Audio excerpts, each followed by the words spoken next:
America has officially crossed a very dangerous milestone with our national debt, and it should trouble all of us. I don't care where you're at on the political spectrum. I don't care what denomination you're part of. This is very disturbing. It is an ominous sign for us and our children. Also, the affordability crisis is still getting more and more out of hand. But at least in the semi-free state of Florida, we're finally giving some long overdue attention to something really critical that's driving this. I'm referring, of course, to our property taxes, our rent that we pay for the homes that we own, at least supposedly. And of course, several Midwestern states are taking a look at this same proposal and looking at options for their own states. We've got here in Florida, Governor Ron DeSantis continuing his crusade to help citizens actually own their homes, save us thousands of dollars per year on property taxes by eliminating property taxes over the long term for your homestead, for your primary residence. We'll see if that takes off. We've got a special session starting today here in Florida. And Florida is really important, folks, not just because I live here, but because all of the Republican states are looking at Florida as kind of a role model. So we're going to spend some time talking about this and much more. We also have other good news. Tina Peters, the former Mesa County clerk in Colorado, has finally been released from the gulag after a very intense legal battle that literally captured the attention of the nation. Of course, he was pardoned by Donald Trump, and we'll have more details for you on all of that. After the news, we've got the great Sam Anthony, founder of YourNews, on the program to break down the Stop Nick Shirley Act. Yes, California lawmakers are actually working on a law that they hope will stop independent citizen journalism. We also have Cindy Jenkins coming on the program to talk about something called the free kill law. And yes, it is actually what it sounds like. It's crazy. It's here in Florida and potentially a model for other states if we're not careful. And then last but not least, we have our friends Mark and Amber Archer joining. They're the founders of Fearless Features to talk about a new book that they have out. It's just really, really good. It struck close to home for me. You're not going to want to miss it. It's called Compromise, A Prodigal Journey's Home. You're going to like it. So stay tuned for all of that and much more. We're going to start today like we do every day with a word from the Word. This comes out of Hebrews chapter 3, verses 12 through 15. The Word of God says, "Take care, brothers and sisters, that there will not be in any one of you an evil, unbelieving heart that falls away from the living God. But encourage one another every day as long as it is still called today, so that none of you will be hardened by the deceitfulness of sin. For we have become partakers of Christ if we keep the beginning of our commitment firm until the end.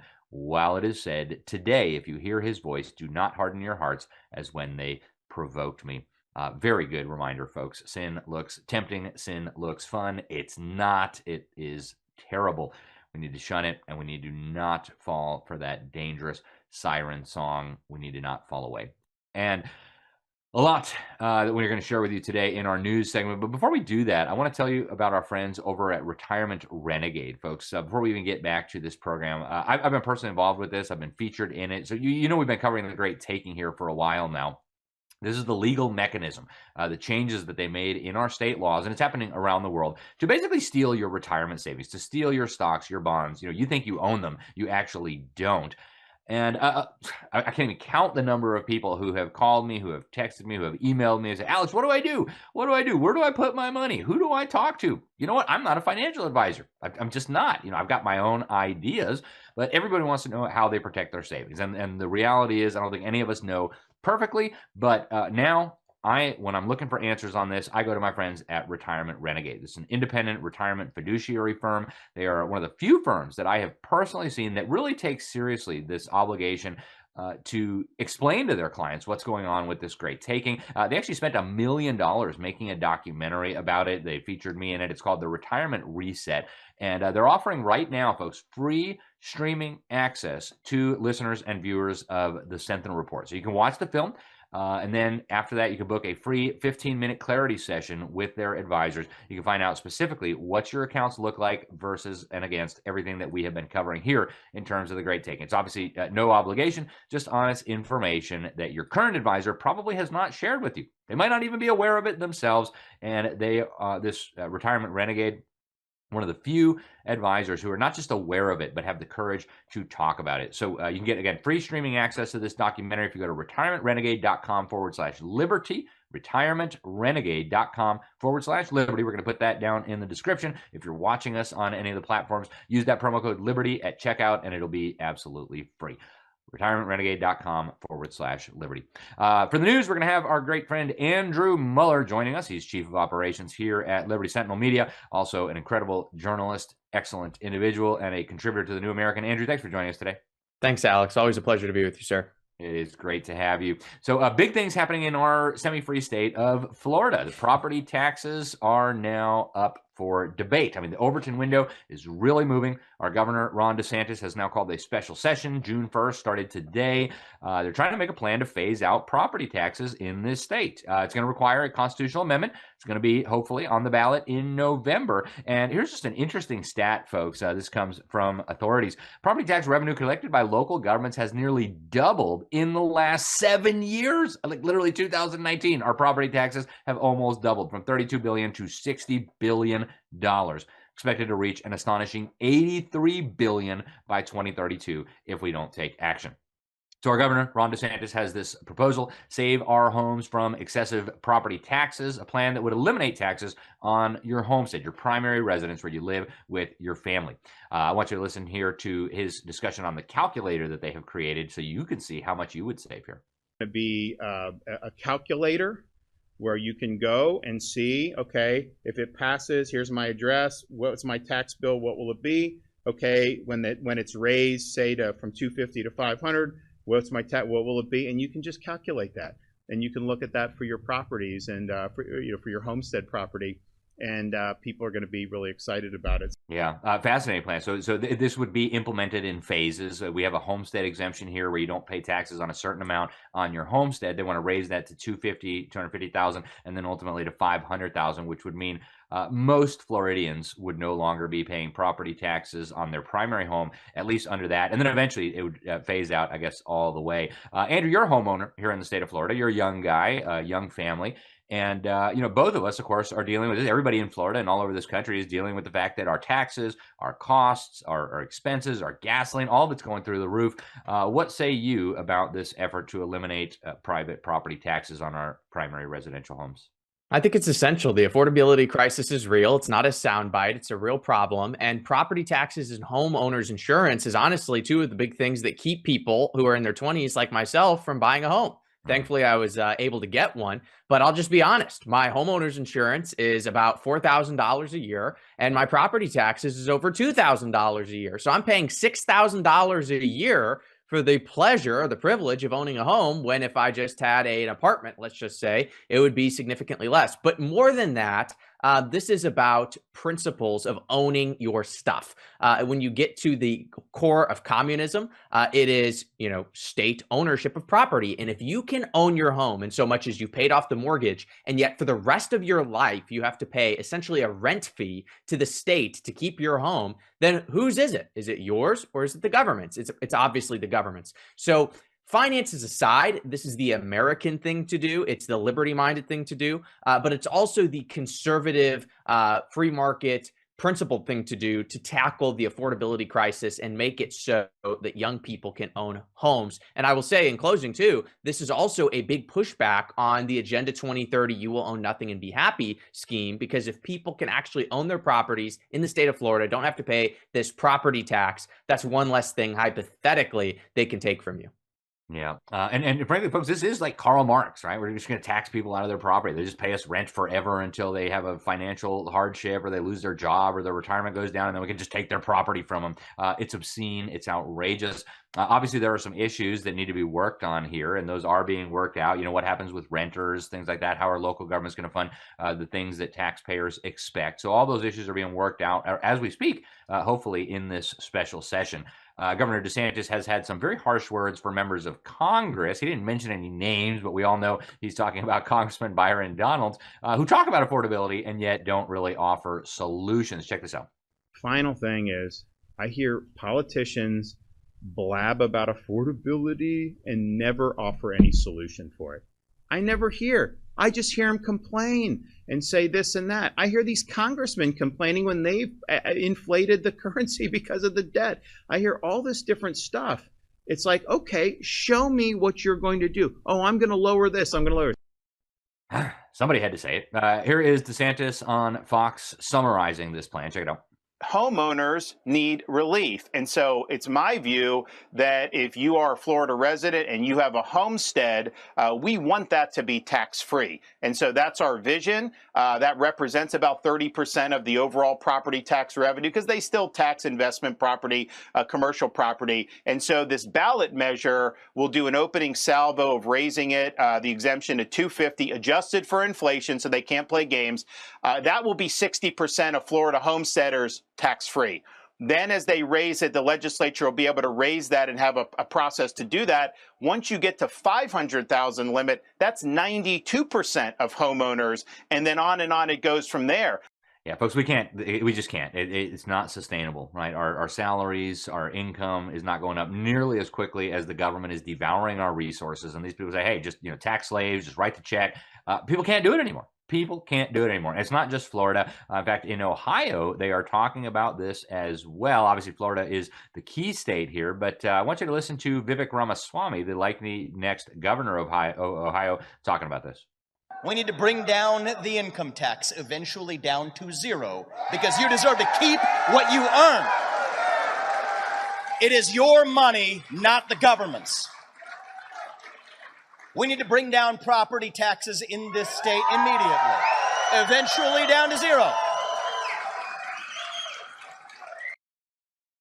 Music to my ears, but full disclosure, I think we need to share this, and I asked Vivek about this at an event we did together in New Hampshire when he was running for president, but this just newly resurfaced video of Vivek talking about Jesus. Here he is. So I'll be very honest, it's not a hard question at all. So in our faith tradition, Jesus Christ is a son of God. I know that is different than saying he's the son of God. But that is my view of Jesus Christ. He's got our family. Do we worship in churches? Yes, we do. Is that compatible with our faith? Yes, it is. One true God in many forms. So that's different, and I understand that. That is different. The only way to heaven is through Jesus Christ. I think that is the path. That is a path to heaven is the way we look at it. But belief in God is what we say. Yeah. Belief in the one true God. That's that. I think all voters have a right and a responsibility. In fact, when our country was founded, virtually every state required you to confess that Jesus Christ was Lord, that God is Trinity, that we believe the scriptures to be inerrant and inspired by God. And so, I think voters deserve to know what they are voting for. Now, DeSantis, we're going to end property taxes. He also wants to make sure a bunch of New Yorkers don't come down here and New York our Florida and take advantage of this. Here's what he said. You have to do it by probably the beginning of August for sure. I think we'll do it in advance of that, but it's got to get printed on the ballot. And so the deadline would probably be the end of July, but I'd like to do it before then for sure. But now that we've got the maps done, now that they have a budget outline agreed to, they still got to go and do and color in some of the lines there. But really the property tax is what we have to do, right? And so now the negotiations are going to get a little bit more real. I've got a number of ways to do it because, I get asked questions and they're good questions. It's like, okay, yeah, I'm a homestead, but should someone from New York be able to move the day after the election? All of a sudden they don't pay? I think they should pay for a time, right? I mean, why would we want to incentivize? Yeah.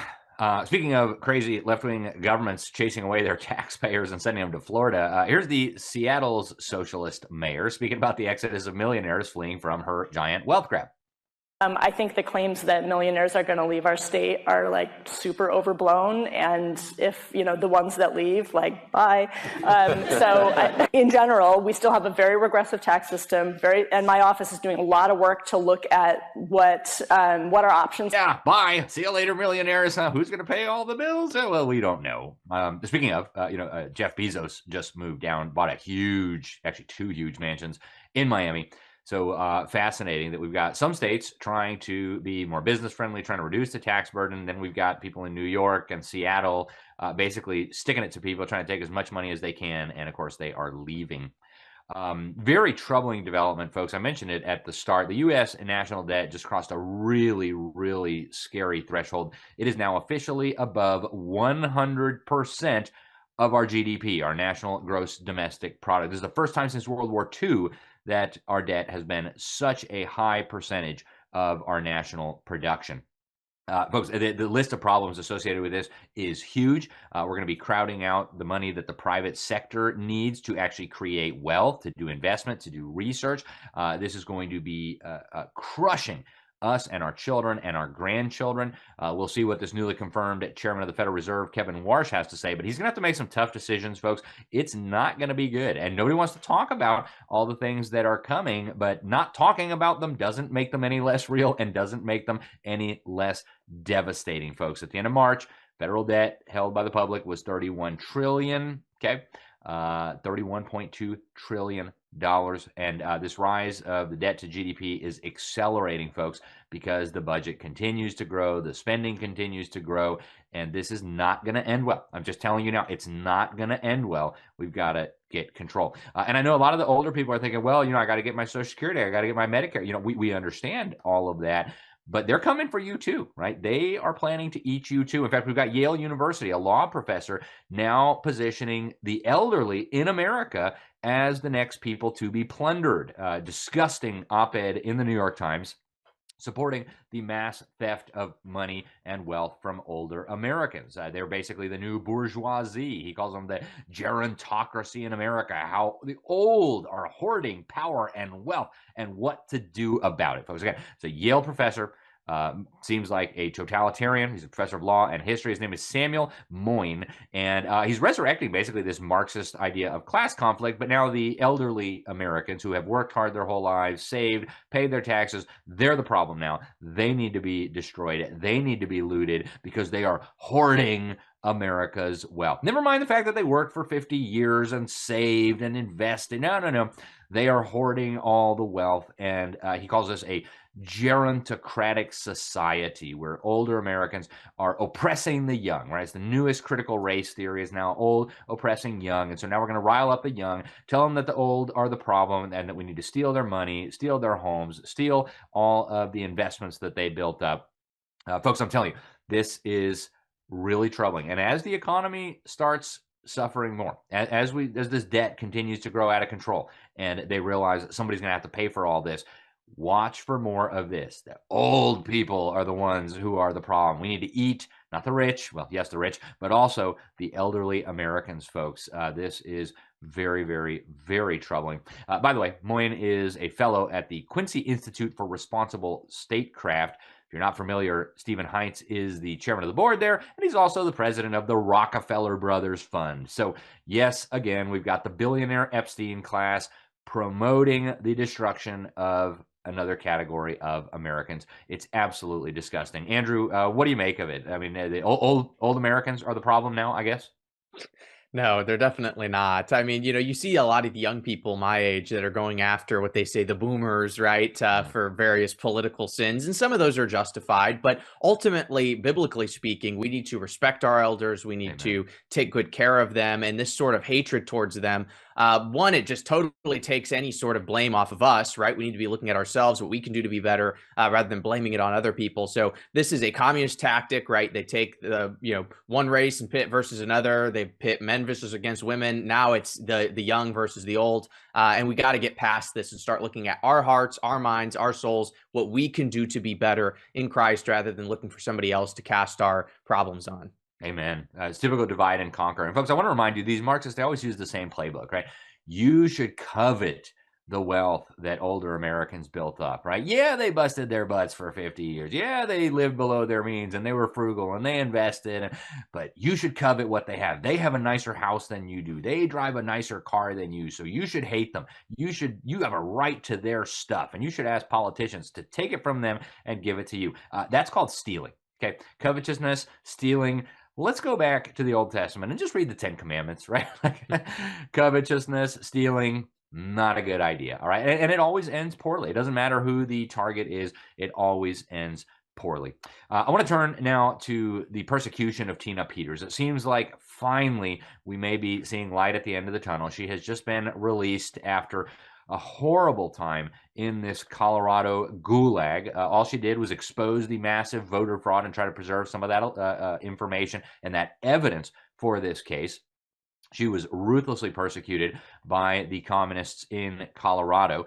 Trump, of course, pardoned her in December, but you can't federal can't pardon for a state charge. Several people have recommended that Trump send the U.S. Marshals in and say, hey, she's a witness in a federal investigation into voter fraud, so you can either let her go the nice way or we'll come in and get her. But she just got out today. She went on Steve Bannon's show. Here's what she had to say. 606 days in prison. It's been quite the ordeal, but I really want to thank God for his faithfulness and getting me through it. And, it's been, I think probably for me, Steve, to impress upon every person out there how hard it is to lose your liberty, how easy it is to lose your liberty, but how hard it is to endure it. And, and I'm so grateful to the supporters out there that have stood with me. Amen. And so grateful for that. Tina, of course, has been on this program. We are big supporters of Tina, obviously, right? She did nothing wrong. She tried to preserve evidence of massive voter fraud that she was aware of that was used to steal our elections. And so God bless her. I don't think the story is over yet. Troubling developments. We've got proxies from Iran apparently now in our shores. And of course, we told you this was going to happen when Joe Biden opened up the border wide. But we've got a really interesting case now. They're calling it the al-Sadi case, where an operative for the regime, his name was Mohammed Bakr Saad Dawood al-Sadi, senior commander in a group called Kataib Hezbollah. This is an Iranian militia backed in Iraq by the Iranian dictatorship, tied to the Islamic Revolutionary Guard Corps. And this individual was charged with directing attacks on Jewish targets, Israeli targets, American targets, not just in the Middle East, but even in Europe and North America. They had a plot against a synagogue in Manhattan. And folks, this is just the tip of the iceberg, right? One of the things that prosecutors are learning is that he was coordinating with Mexican drug cartels and human smuggling networks and drug smuggling networks. This is not good, but it is going to become a bigger and bigger issue. Meanwhile, we've got Muslims in America openly bragging about how they're going to be taking over our state and local politics by voting as a giant Islamic bloc. Listen. State-level politics is more effective, and Muslims can have a greater impact because the number of votes you need is much less. In elections where only 16% of registered voters will vote in them. At the municipal level, at the state level, and even at the congressional level. Really? Okay. 100%. Can you tell me how? Yeah. Congressional District 11 in Virginia, we have 54,000 registered Muslims. Your win number is going to be less than 20,000. Muslims can go and put a Muslim in there. In our election, it was just announced, it's going to be late June. That's happening. It's about building power. It's about having leverage. Yeah, folks, they're telling you, right? When they're telling you, we have crossed a Rubicon. This is not good. They are confident enough now that they're speaking openly and publicly about what they're planning to do. Now, over in Moscow, they are tearing down a satanic temple linked to an occult leader who was found guilty of inciting violence against Christians. So, this whole idea that freedom of religion means you are free to worship Satan and cast witchcraft spells and things, I think that's a radical misinterpretation. The First Amendment was just so that the federal government wouldn't create a national church, okay? We don't need to tolerate Satan statues in our Capitol buildings. We don't need to tolerate satanic prayers or satanic recruitment at our public schools. And any interpretation of religious freedom that holds that means we need to allow Satanists to recruit our children in school, in my opinion, is deeply, deeply flawed. Andrew, what do you say? I mean, does freedom of religion mean we need to have infinite Muslims come in and take over our politics, and we need to have after-school Satan clubs so they can recruit our children? No, and this is a controversial thing, but I'll say it. America is a Christian nation. It's just the truth. We were built on Christian principles. Every single nation has something they worship, some sort of principles they uphold their laws and standards of morality by. And that's either going to be atheism, jihad, it's going to be Christianity, whatever. But in America, it's Christianity. So does that mean we have, enforced religion where you have to be this to be able to run for office or to vote? No, not necessarily. But we do have a national identity. We do have a national culture. That is Americanism. It's Christianity. And if people want to come over here and have a, tossed salad approach rather than a melting pot approach and not assimilate into our culture, accept our values, That's a problem. So we are a Christian nation. We need to uphold those values and traditions. And if people want to come in from the foreign world and adopt the benefits of America without adopting the culture and values of America, that is unacceptable. And there are tons of other countries they can go to if they want to experience their own religion and implement that in government. Amen. There's over 50 Muslim countries, folks. Why do you have to come to America if you want to take over for Allah, right? I mean, come on. Like, it's crazy. We need to be sending missionaries to those places, not inviting them here. Anyways, right. Democrat Senator Reid, not happy with Pete Hegseth over his Christianity. Listen to this little exchange in Congress. Intense interest in Christianity, in nationalism, and in not recognizing the talents of women and non-white gentlemen, and that's the wrong direction. I don't know what you're insinuating, Senator, but I am not ashamed of my faith in Jesus Christ. Well, you shouldn't be ashamed. And if you want to shame me for it, go ahead. Amen. Anybody who's ashamed, hey, Jesus might be ashamed of you in front of the Father, so watch out. Now, it is June. I call it Family and Responsible Fatherhood Month. There are some people who call it Pride Month. Pride, of course, being a deadly sin. They're in particular talking about pride in another sin. And we got all kinds of companies now putting all these little rainbows all over the place, celebrating sexual deviancy and pride. Major League Baseball, sports teams all doing this. Absolutely hideous. In the past, June 1st, the beginning of Pride Month. But this year in Tennessee, June is the Nuclear Family Month. Thank you, Governor Bill Lee, signing that House resolution. We're doing a lot of that here in Florida, too. We'll have more for you on that. Also, a 4-day Pride Festival going to be held at the Dead Sea, largest in the Middle East. They're calling it Pride Land. And I wish I was kidding. I'm not. This is actually happening right where Sodom and Gomorrah used to be. And I've been there, right? There's like signs. This is where Sodom and Gomorrah was. Here's where Lot's wife was turned into a pillar of salt. This is the official promo for the Pride Festival. So, folks, watch out. It's not Pride Month. Pride is not good. And stay with us. We're going to be right back here on the Sentinel Report with some incredible guests talking about the key issues of the day. Stay tuned.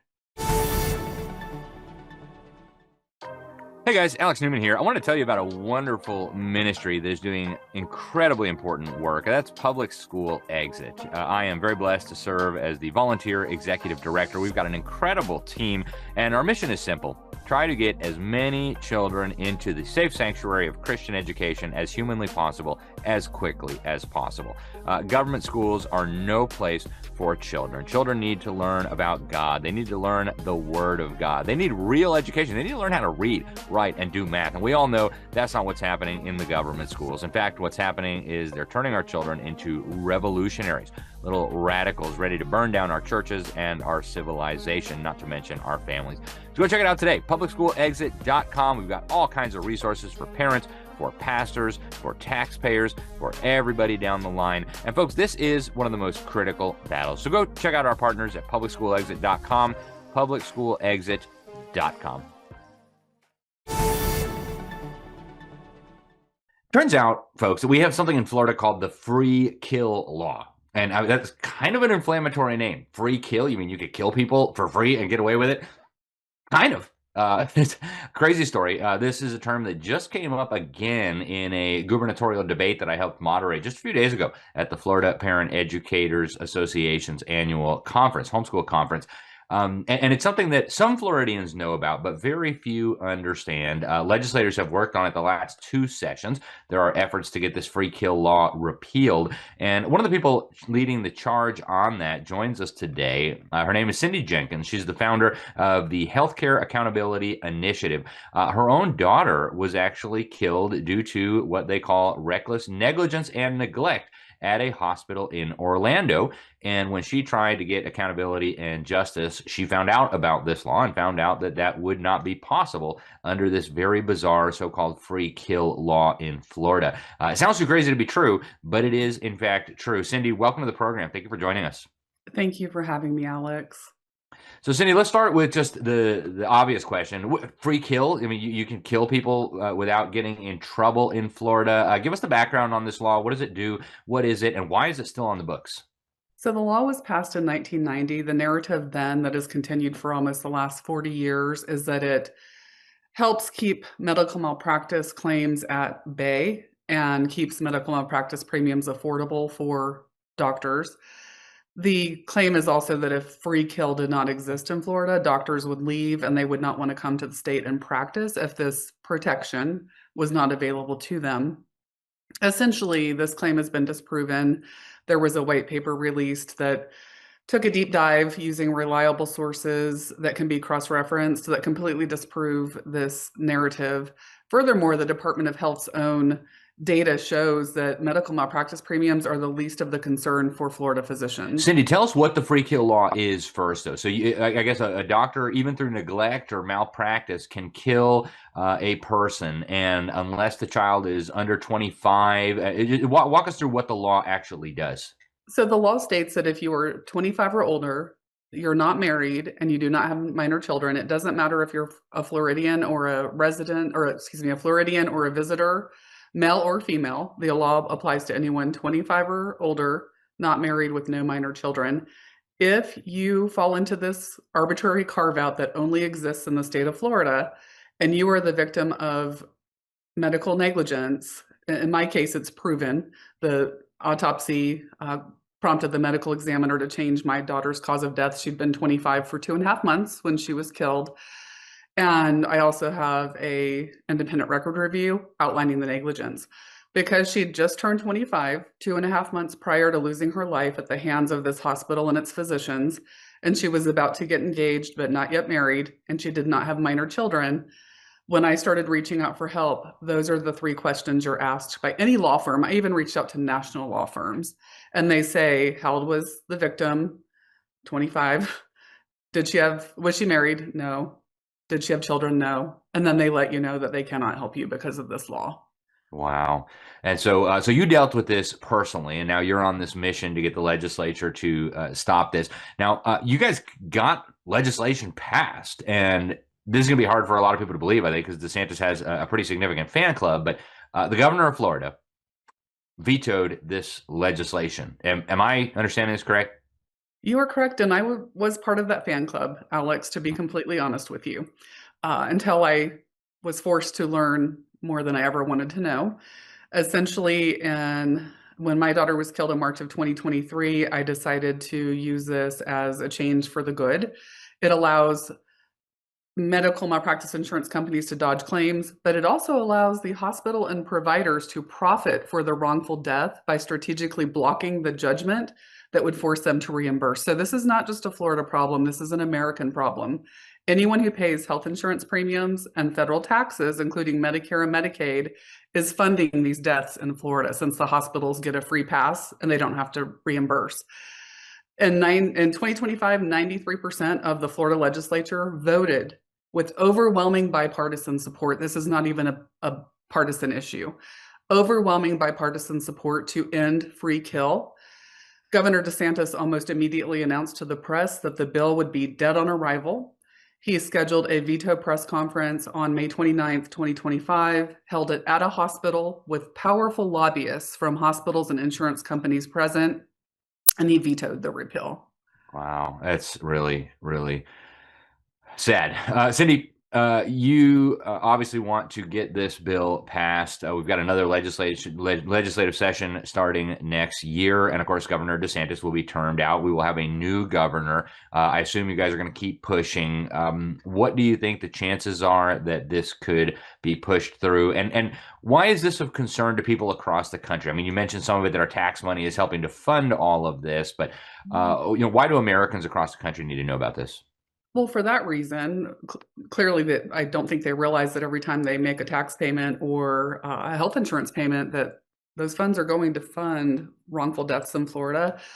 But also we run the risk of that when something becomes normalized, like this has been normalized in Florida for nearly 40 years. When it's normalized in one state, we run the risk of it spreading to other states. Yeah. And we do not Especially Florida. Right now, everybody's looking at Florida as like the gold standard for conservative policies. And I certainly understand the desire to rein in the endless litigation, the huge insurance costs. I mean, we all understand that the lawyers are, feasting at everybody's expense. But, when you have somebody die and there are all these costs associated with it, I mean, there needs to be obviously common sense ways to get justice.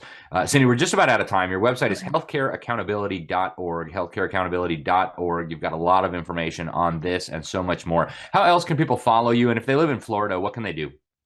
So real quick, back to the trial attorney thing. In Florida, a very expensive pre-suit investigation is required before a medical malpractice claim can even be filed with the court system.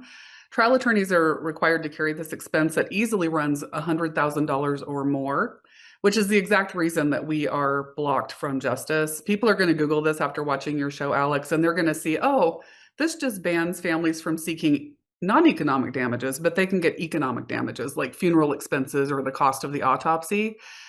The law is strategically designed so that economic damages fall here, and so that the cost to even do the pre-suit investigation is here. And that's the reason that attorneys have to turn you away. There's no such thing as a frivolous medical malpractice lawsuit in Florida. People can follow healthcareaccountability.org. They can register there for updates and action alerts for how they can help to make sure that this law ends. They can also find us. It's viral on social media now. One video has about 2.5 million views on TikTok. It's on Instagram, Facebook, and TikTok, Healthcare Accountability Initiative. This fight is going to take everyone. When you have 93% of the Florida legislature decide a law needs to end and powerful lobbies control the fact that it doesn't, it's going to take every voice so that the will of the people and the legislature can no longer be ignored, while the wishes of powerful lobbies who represent hospitals and insurance companies are catered to. Yeah. Cindy Jenkins, founder of the Healthcare Accountability Initiative. Thank you for joining us today. Thank you for sounding the alarm about this. Very sorry about your daughter, and best wishes to you in this fight. Thank you so much, Alex. Thank you. Thank you for coming on. Folks, that's why it's important that we follow our legislators. Everybody's so focused on the sports or the president or whatever. And meanwhile, legislators are making life or death decisions in our state capitals every day. And sometimes we don't find out about terrible laws that they have passed until they directly affect us, as in this case here. Folks, it's really important that we follow what's going on in government, especially in this country where we, the people, are supposed to be self-governing. How are you going to govern yourself if you don't even know what your representatives are doing? Stay with us. We're going to be right back here on the Sentinel Report with more. In the grand tapestry of nature, a delicate balance weaves life's intricate threads. Today, this balance is faltering more and more as bee populations face unprecedented challenges. Without a collective effort to rescue our bees and enhance biodiversity, we're headed for devastation on a global scale. But amidst the chaos, a solution has emerged. A rallying cry echoes, a call to protect these guardians of our food chain. Introducing 4RBees, a technology-driven organization that is saving bees globally and organically every day. At 4RBees, we understand the critical role that bees play in maintaining the balance of our ecosystem. Saving the bees is synonymous with saving our planet, and 4RBees is at the forefront of this mission. Visit 4rbees.com to learn more about how you can save the bees and redefine the course of our future.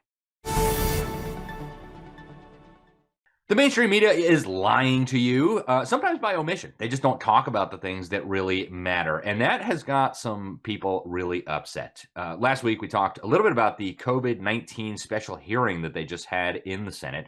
Senator Ron Johnson of Wisconsin slamming the establishment press. Listen to this.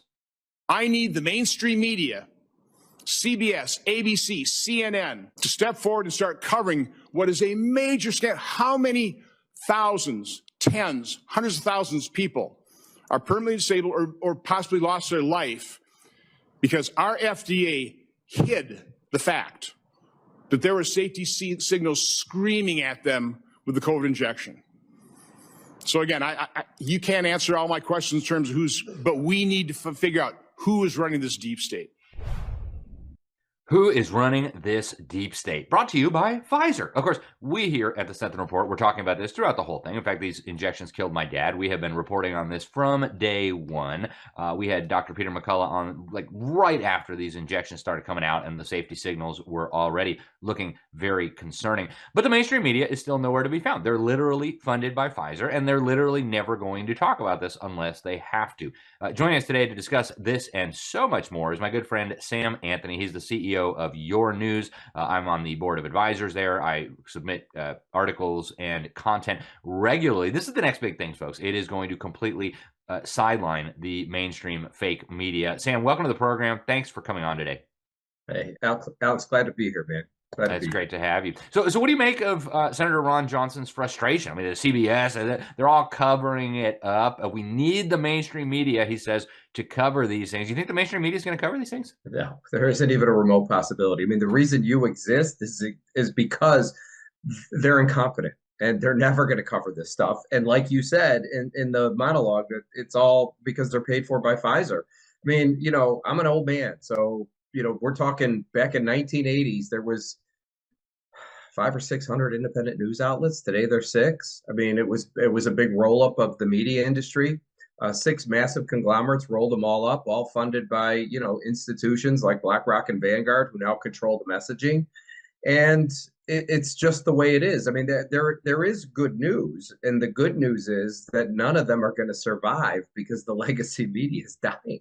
And I'm not responsible for it. It wasn't something I did. It's just that I'm kind of picking up all the pieces behind them because we're now up to about 6,000 news reporters we have on our platform. So it's all going away. It'll be replaced by independent news reporting. And here's the best part, Alex, and you understand this, decentralized. That's where it's all going. Yep. And of course, you are at the forefront of this. Folks, you need to go check out yournews.com. I mean, you've got like literally local news down to your zip code, down to your city, thousands of journalists on the platform. It's truly a sight to behold. But obviously, Sam, the powers that should not be are noticing. We now have legislators in California very unhappy about this trend toward citizen journalism. We've got the so-called Stop Nick Shirley Act. They're using nice language. Oh, we're going to protect communities and protect from threats. What it is an effort to criminalize independent journalism, citizens getting to the bottom of these stories, because as we saw in Minneapolis, the fake media will not do the work, so normal citizens need to do it. So California lawmakers have this bill, Assembly Bill 2624, to really just criminalize reporting and documenting the wrong thing at the wrong place at the wrong time. What do you make of this? Are they going to succeed in criminalizing citizen journalism? What do you think? Well, they already did. So the law has been passed. I think it's been signed into law. And do I think it's going to work? No, I don't think it's going to work at all. I mean, this is a First Amendment violation, right? I mean, so at some point in time, Nick's going to go out and break another story. They're going to go arrest the poor kid.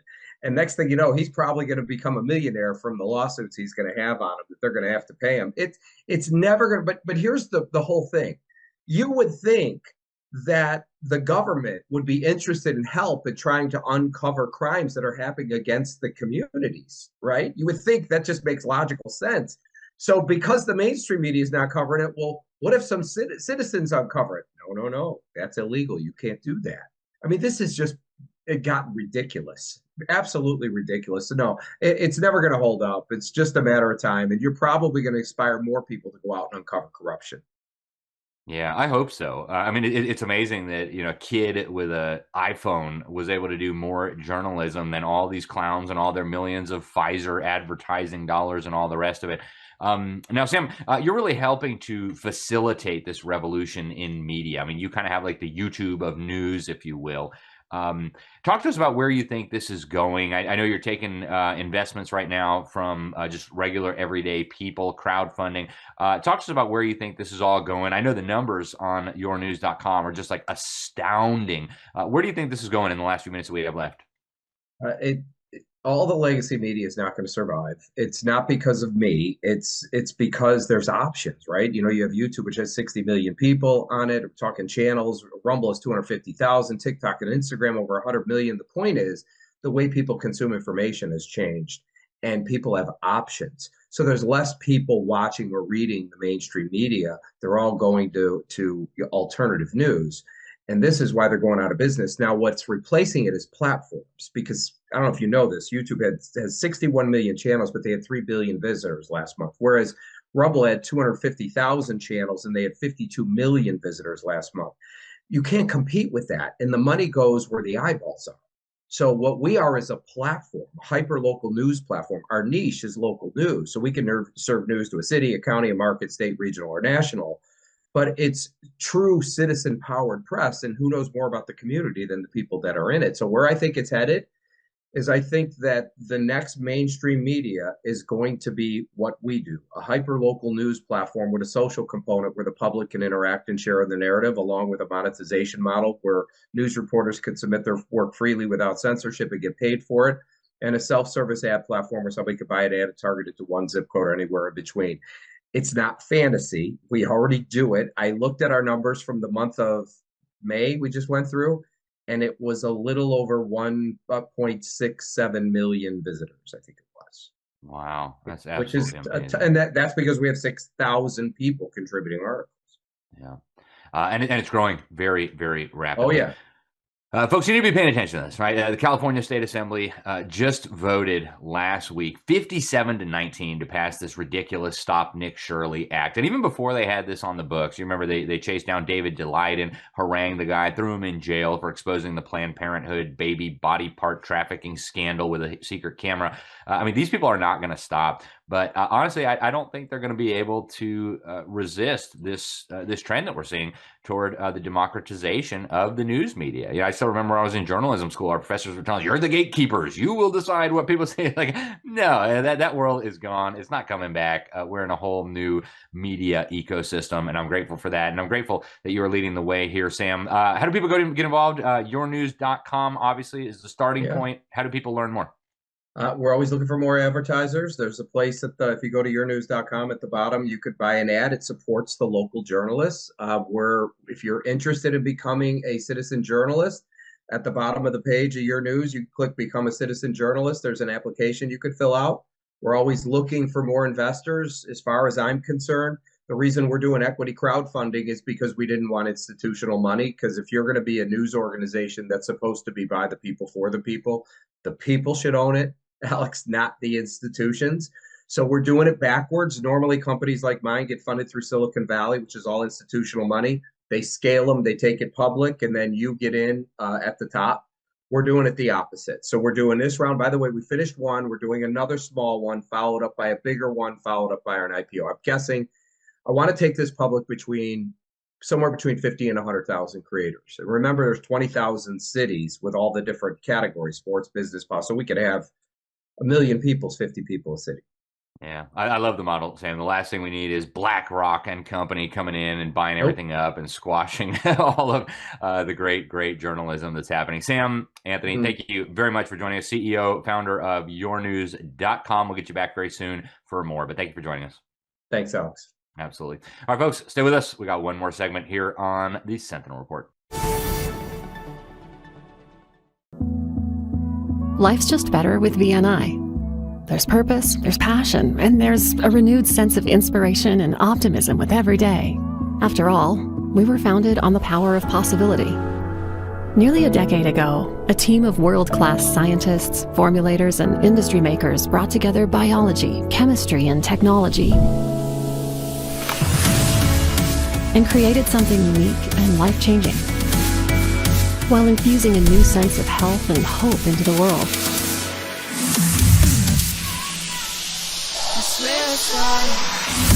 With every product comes an empowering opportunity to take charge of our destiny, one where we feel rejuvenated and energized, and everything else around us feels lighter, brighter, and full of promise.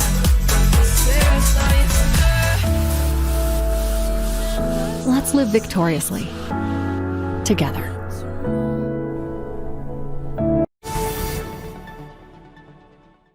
We all have a past, so to speak. Those of us who have come to know the Lord, come to know the mercy and grace of God, all have stories of our former lives. But my friend Mark had not just a former life, but the courage to write it all down. And he gave me a copy of his book, Compromised, Prodigal Journey Home.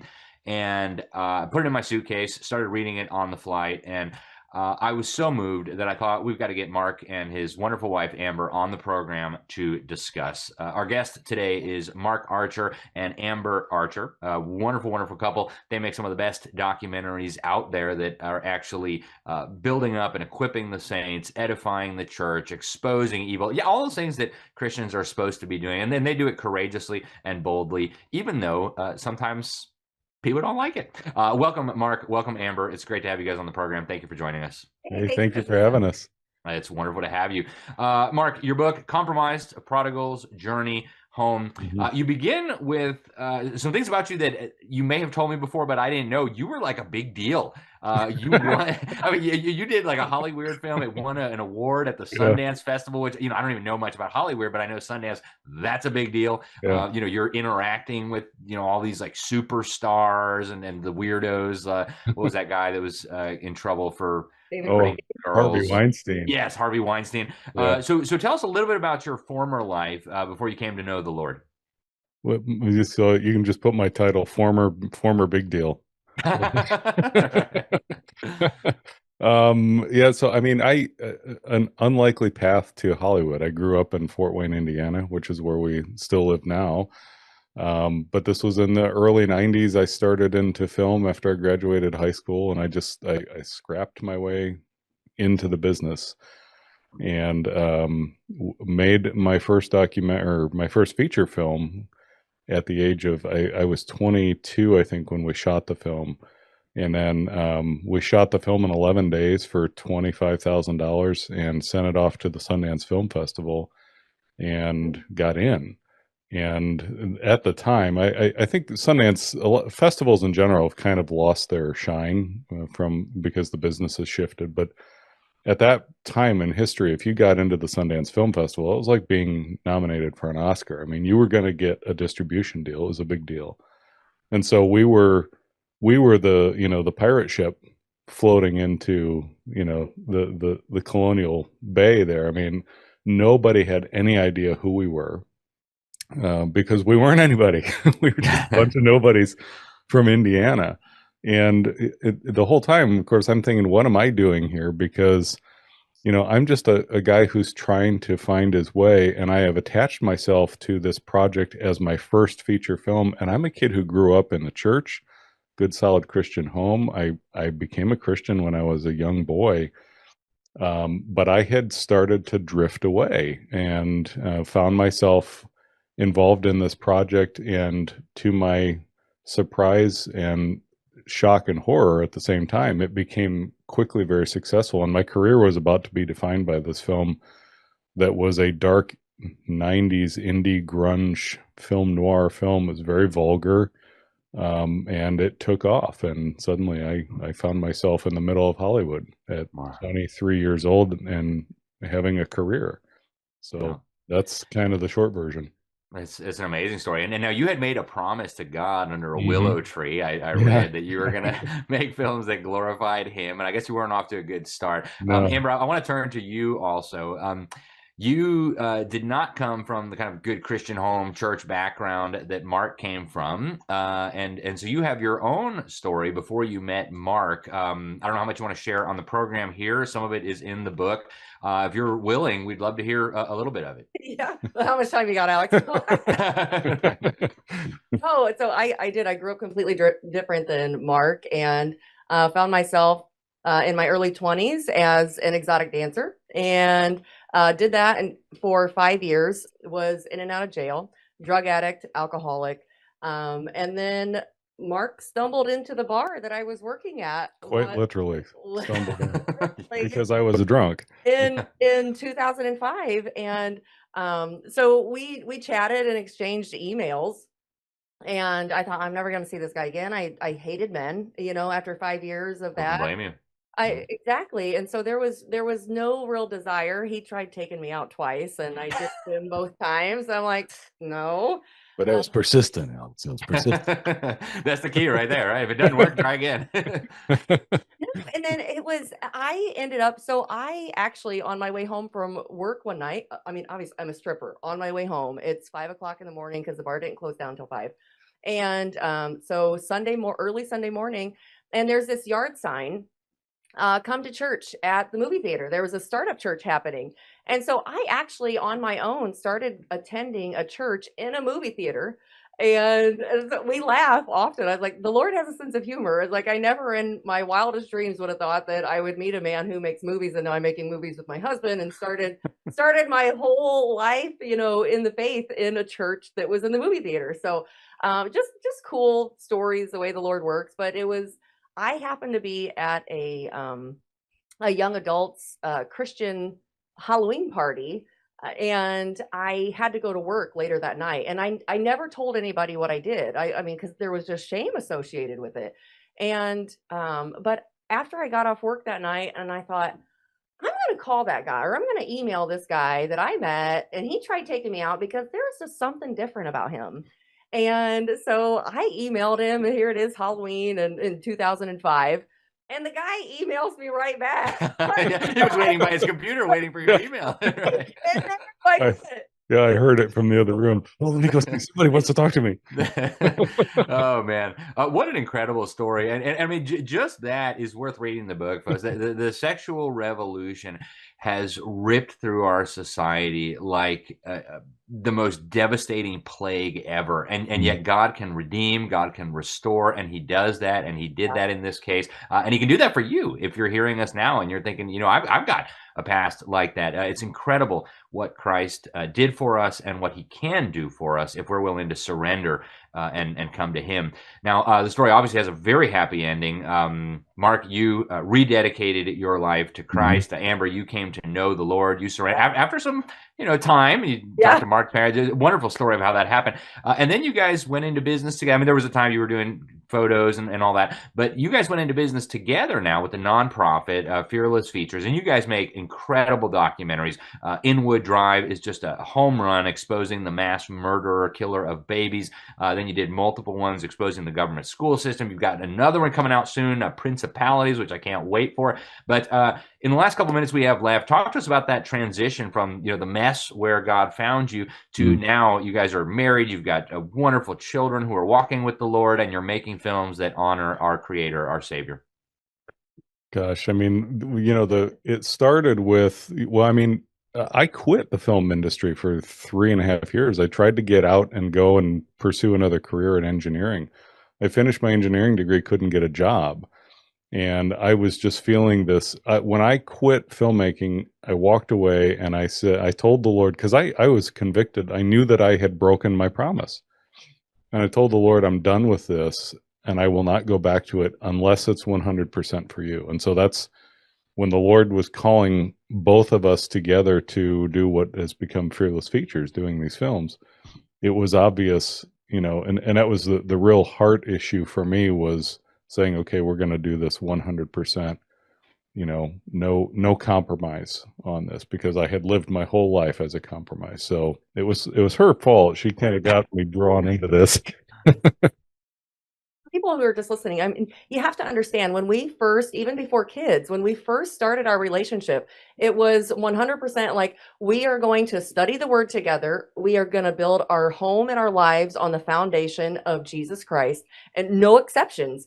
And so for us, we started a habit and still have it today. I mean, of course, the seasons have looked different, but Mark and I get up very early, between 3 and 4 in the morning, to sit and study and read. And that's exactly how Fearless Features came about.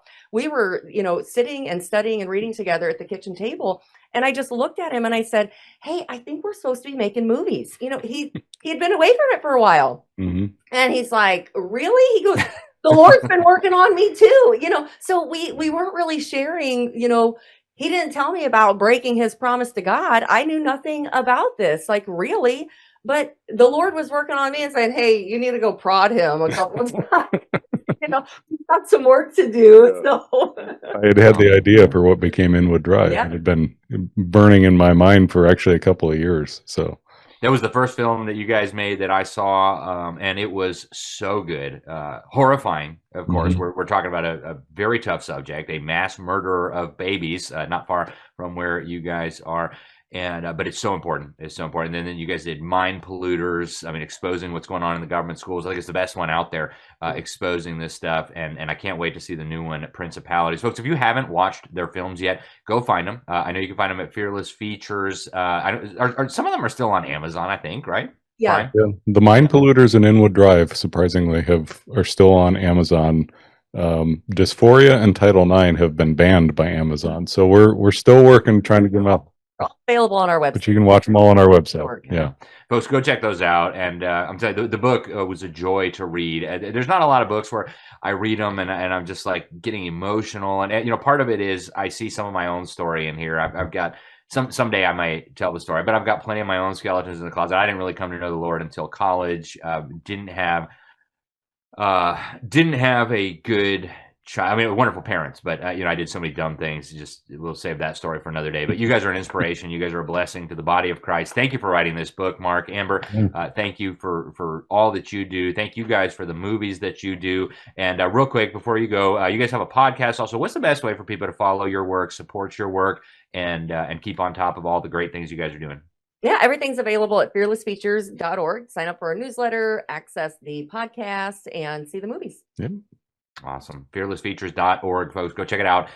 Telling you, you will not be disappointed. Mark, Amber, Archer, thank you very much for joining us. Thanks for what you're doing. I look forward to talking to you soon. Thanks brother. Alex. Thank you, guys. All right, folks, that's all that we have time for today here on the Sentinel Report. I hope you were as blessed by that conversation as I was. I've known them personally for a few years. I've been incredibly honored to participate in a small way in some of these films, and they're just an amazing couple, So go check out their movies, check out the book, check out their podcast. You will be blessed, I guarantee it, unless you have a heart of stone, in which case, surrender your life right now to the Lord Jesus Christ, and he can give you a heart of flesh. That's all we have time for today here on the Sentinel Report. I want to encourage you to go to our website, libertysentinel.org. If you are not yet signed up for our free newsletter, do it. You can support the work that we're doing. You can get it delivered right into your inbox every day. You can subscribe all over the place, wherever good subscriptions are had, and we appreciate you very much. Until next time, thank you for watching. Take good care, and God bless you all.